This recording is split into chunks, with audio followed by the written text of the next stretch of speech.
Taste the Daily. Chennai பெரம்பூரில் ஆம்ஸ்ட்ராங்கின் உடலுக்கு நேரில் அஞ்சலி செலுத்தினார் பகுஜன் சமாஜ் கட்சி தலைவர் மாயாவதி. ஆம்ஸ்ட்ராங்கின் குடும்பத்தினரிடமும் ஆறுதல் கூறினார். ஆம்ஸ்ட்ராங் படுகொலை வழக்கை தமிழக அரசு சிபிஐயிடம் ஒப்படைக்க வேண்டும் என மாயாவதி வலியுறுத்தல். வழக்கில் உண்மை குற்றவாளிகள் இன்னும் கைது செய்யப்படவில்லை என்றும் குற்றச்சாட்டு. தமிழ்நாட்டில் சட்டம் ஒழுங்கு சீர்குலைந்துள்ளதாக மாயாவதி குற்றச்சாட்டு. ஆம்ஸ்ட்ராங் குடும்பத்தினருக்கு தேவையான பாதுகாப்பை தமிழக அரசு வழங்க வேண்டும் என்றும் கோரிக்கை. தமிழ்நாட்டில் சாமானிய தலித் முதல் தலைவர்கள் வரை பாதுகாப்பு இல்லாத சூழல் நிலவுவதாக திருமாவளவன் குற்றச்சாட்டு. ஆம்ஸ்ட்ராங்கை திட்டமிட்டு கொலை செய்த உண்மை குற்றவாளிகள் கண்டறியப்பட வேண்டும் என்றும் பேச்சு. பகுஜன் சமாஜ் கட்சி தமிழ் மாநில தலைவர் ஆம்ஸ்ட்ராங் கொலை வழக்கில் கைதான 8 பேருக்கு ஜூலை 19 வரை நீதிமன்ற காவல். எழும்பூர் நீதிமன்றத்தில் ஆஜர்படுத்தப்பட்ட பின் பூவிருந்தவல்லி சிறையில் அடைப்பு. ஆம்ஸ்ட்ராங் கொலை வழக்கு தொடர்பாக மேலும் 3 பேரை சந்தேகத்தின் பேரில் கைது செய்து விசாரணை. அரசியல் அடிப்படையில் கொலை நடந்துள்ளதாக எந்த ஆதாரமும் இல்லை என வடக்கு மண்டல கூடுதல் ஆணையர் அஸ்ரா கார்க் தகவல். இவர் ஆர்காட் சுரேஷ் மர்டர் ஆனார் பட்னா பக்கத்தில். அதுக்கு ரிவெஞ்சாக தான் மர்டர் ஆயிருக்குது. விசாரணை தொடர்ச்சியாக ஒரு 3 சந்தேக நபர்கள் பிடிச்சிருக்கோம். பெரம்பூரில் உள்ள பகுஜன் சமாஜ் கட்சி அலுவலகத்தில் ஆம்ஸ்ட்ராங் உடலை அடக்கம் செய்ய தமிழக அரசு அனுமதி தர மறுப்பு. குடியிருப்பு பகுதி குறுகிய சாலை என்பதால் அனுமதி வழங்க முடியாது என உயர்நீதிமன்றத்தில் தமிழக அரசு வாதம்.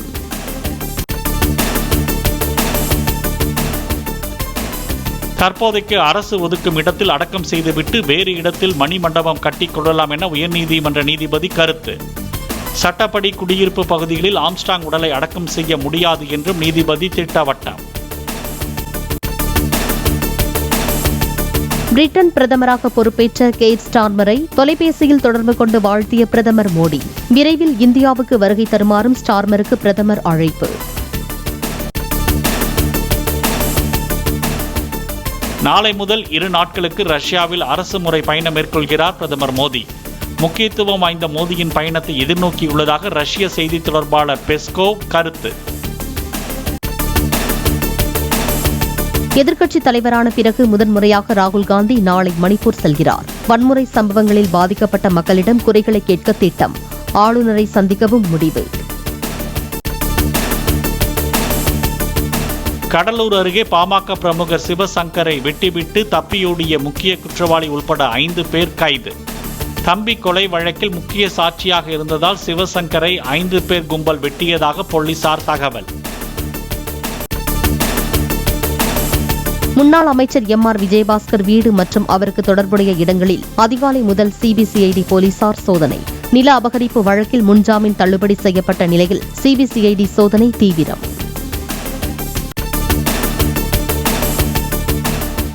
விக்கிரவாண்டி தொகுதி இடைத்தேர்தலில் நாளை மாலையுடன் ஓய்கிறது பிரச்சாரம். தொகுதியின் வாக்காளர் அல்லாதோர் நாளை மாலை 6 மணிக்குள் வெளியேற தேர்தல் ஆணையம் உத்தரவு. சென்னை அண்ணா நகரில் 2வது வாரமாக ஹாப்பி ஸ்ட்ரீட் நிகழ்ச்சி.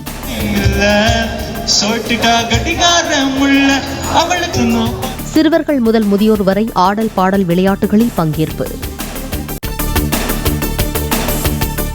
நீட் வழக்கு உச்சநீதிமன்றத்தில் நிலுவையில் இருப்பதால் இளநிலை மருத்துவ படிப்புகளுக்கான கலந்தாய்வு தேதி ஒத்திவைப்பு. இம்மாதம் 3வது வாரத்தில் கலந்தாய்வு நடத்த தேசிய மருத்துவ ஆணையம் திட்டம். இளநிலை நீட் மறுதேர்வு கோரி தொடரப்பட்ட மனுக்கள் உச்சநீதிமன்றத்தில் நாளை விசாரணை. வினாத்தாள் கசிவு விவகாரத்தில் இதுவரை 13 பேர் கைது செய்யப்பட்டிருப்பதாக பீகார் அரசு சார்பில் பிரமாண பத்திரம் தாக்கல். உலக புகழ்பெற்ற பூரி ஜெகநாதர் கோயில் தேரோட்டத்திற்கான ஏற்பாடுகள் தயார். தேரோட்டத்தை காண வரும் பக்தர்கள் பாதுகாப்புக்காக ஏராளமான போலீசார் குவிப்பு. அகமதாபாத் ஜெகநாதர் ஆலயத்தில் உள்துறை அமைச்சர் அமித்ஷா மனைவியுடன் வழிபாடு. பிரசித்தி பெற்ற ஜெகநாதர் ஆலய தேரோட்டத்தை முன்னிட்டு ஆரத்தி காட்டி வழிபாடு. உத்தரப்பிரதேச மாநிலம் மொரதாபாத்தில் கனமழையால் குடியிருப்புகளை சூழ்ந்த வெள்ளம்.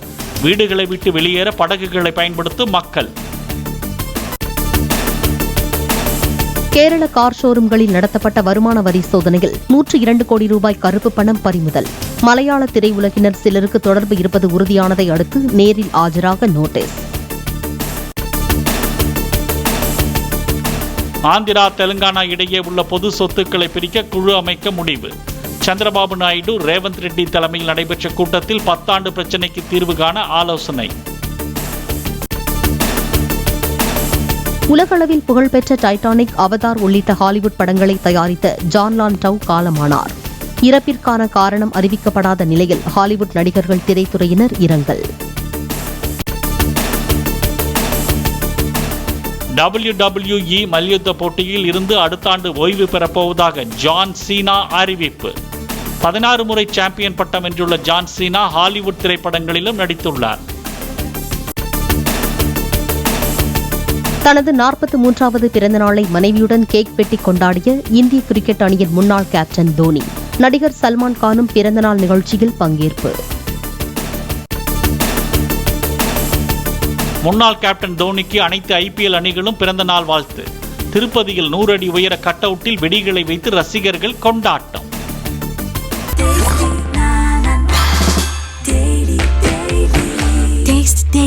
Taste the Daily.